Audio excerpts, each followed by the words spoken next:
What's good, guys? Let's talk about Apple because they had a really good day at 4.33%. And a lot of people are asking if I think it's going to continue to run.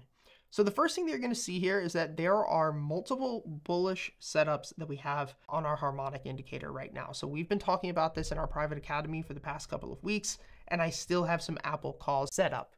And what these harmonic patterns are looking for, which you can see they are very accurate, 67% on the, and 81% on the bottom left side of your screen. But what they're really looking for is not the absolute bottom, but it's looking to time a downward pulse, as you guys can see here.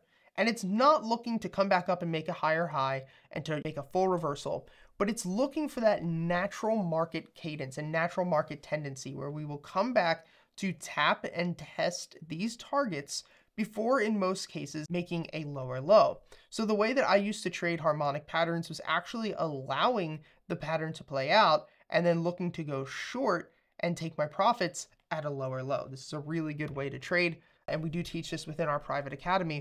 But the other way that we teach is to actually play with these. So letting this continue to sell off, and then as you can see, once we're trading around this mid-level, we know that there's at least a 67% chance that we're going to see this push back up.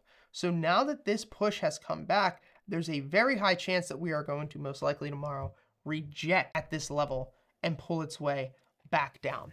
So I don't have puts on Apple, but if you are somebody who is in Apple and you are somebody who's looking to play the Apple upside, what we really need here is a rejection and then actually a test back of 171 to see if we can get that move back up, because last time this was very short-lived as well. So at this point, I still have some calls in Apple. I do think short-term we're probably going to end up rejecting tomorrow, but I decided to hold them just because I feel that if we do blow through this top, that we could start to move back up to 186. But like I said, just being authentic and honest, I think we're probably going to reject. If you want to trade with me every day, get access to my step-by-step systems on all of my strategies, all of our private indicators, and all of my trades in real time, check out the link in the description to join the private academy. And I'll see you guys next time.